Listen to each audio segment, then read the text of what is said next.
Hello YouTube, and I am finally back with another Alchemistry TCG video. Hell yeah. Today we're talking about what we refer to within the team as the element pi. This refers to the different themes of the 10 different elements of Alchemistry TCG, and we're going to go through them now. Firstly, alchemy is all about the transmutation of different things into gold. However, here with alchemistry, gold and silver act as support pieces to ultimately create platinum. Creatures are overall well-rounded but require a lot of investment through gold and silver in order to create them, as well as your own life force being sacrificed. Iron is another supporting element often used for armors and weapons opposed to their own creatures for the most part, and revolve around changing the value of the resources used to create them, and often work with sulfur, leading me on to sulfur. Sulfur doesn't really have much of a gimmick other than there's a lot of royalty involved with sulfur, and the people creating the sulfur creations believe themselves to be high and mighty, and that they revolve around creation inspiration lines, so a lot of things that are inspired from other things within their own thing. These higher people are very inspired. Next up is carbon, which don't have a lot of weapon or armor slots and are mostly just big, bulky, standalone creatures. Carbon creatures prefer to work by themselves to take down their opponents.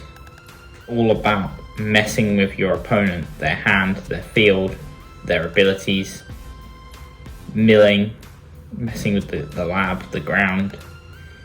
Anything that involves disruption, it's oxygen. When things rust, they get oxidized and don't work as well. Therefore, oxygen is designed to disrupt and mess with your opponent's field and any effects they may want to pull off. Next up, potassium, something which in humans is commonly associated with energy, something that is found in the ground, in plants, the like.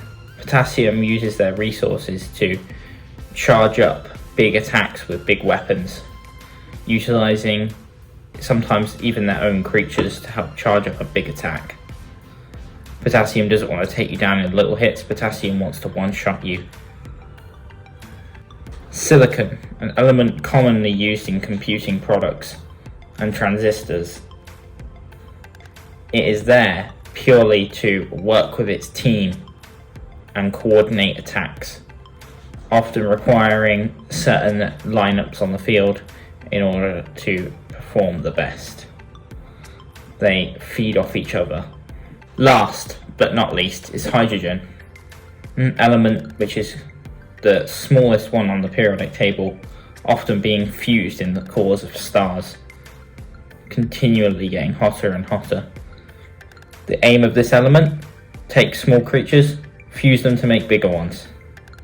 When these creatures break down, they will be recovered. That's how hydrogen functions.